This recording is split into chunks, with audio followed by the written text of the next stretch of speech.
Thanks for joining us and welcome to another edition of The Rundown. I'm Jason Madison. And I'm Sergio Caro. This week we had some ups and downs, so let's get to it. The Oskaloosa Indians are trying to turn their season around. After an 0-3 start, Oski managed a pair of consecutive victories. And last week, the Indians hosted a tough Grinnell squad. The Rundown's Eduardo Zamarripa has the highlights.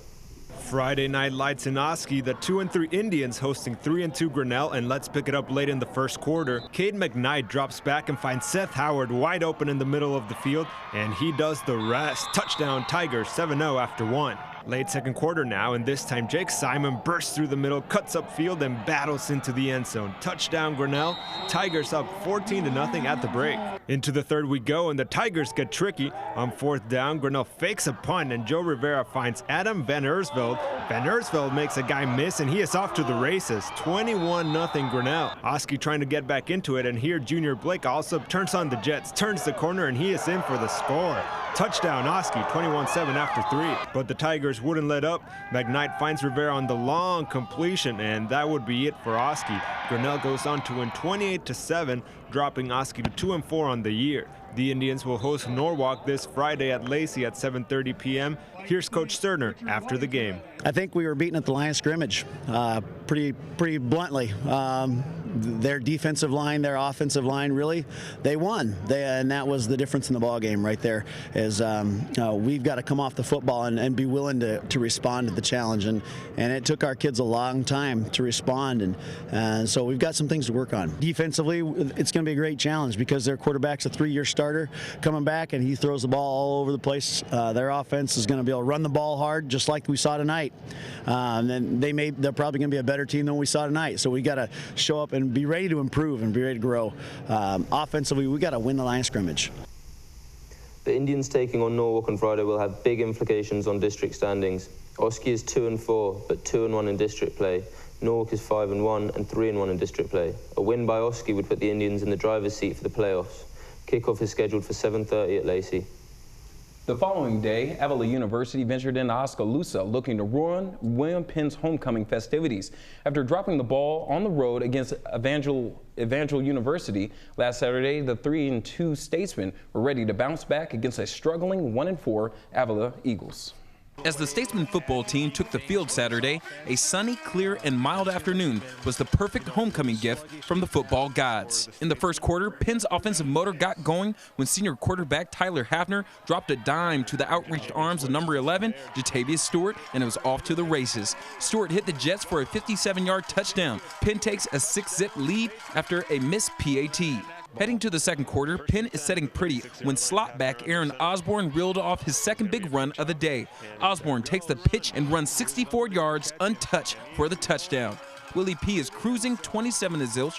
Osborne finished the day with 152 yards, 2 scores, all on 2 carries. Fast forward to the third quarter, and Avila's Lasana Sensei puts the team on his back. First, the Eagles show off some trickery with a double reverse, and Sensei caps it off for an 8-yard run. Avila narrows the margin 37-21. Then Avila's quarterback Jordan Randabal dials in Sensei again with his 10-yard laser pass. Sensei hauled in 5 receptions for 82 yards and 2 scores. The Eagles are down 37-29 as the third quarter comes to an end. Jumping to the fourth, Penn finally says enough is enough.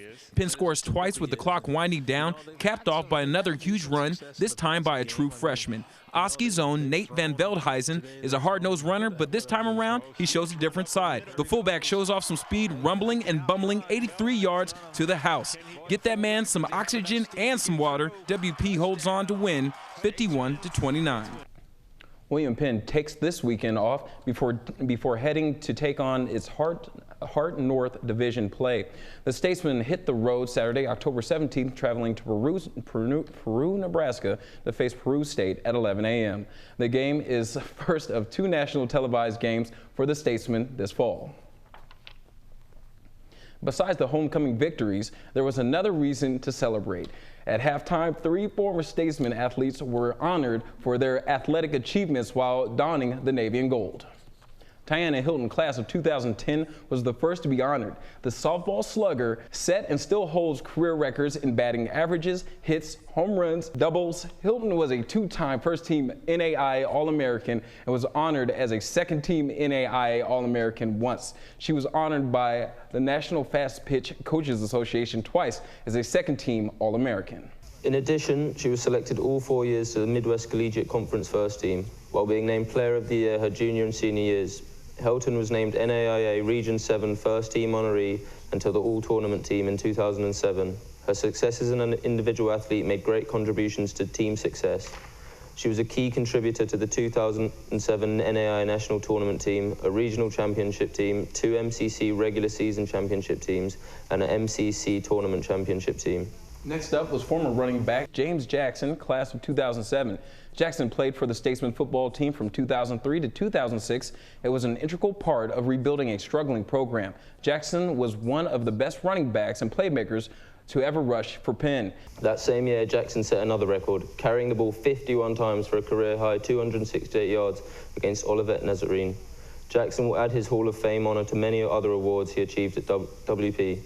Among them, an NAIA All-American honor in 2005, the Don Hanson's All-American list in 2006, with second team Victory Sports All-American in 2006, and two-time All-Midwest League member in 05 and 06.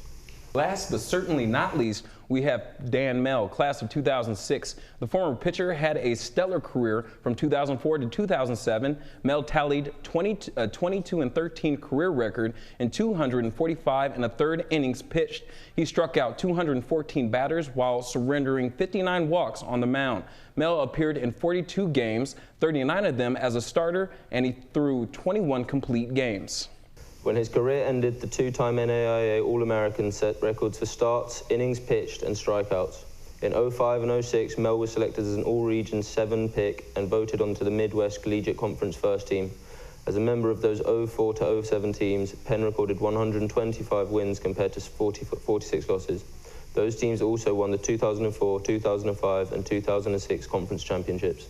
With this year's inductions, the William Penn Athletic Hall of Fame rounds up to 157 members. Both of Penn's soccer programs have started conference play with positive results. The women got off to a 2-2 start, despite being picked to finish last in the conference. The men started red hot at 4-0.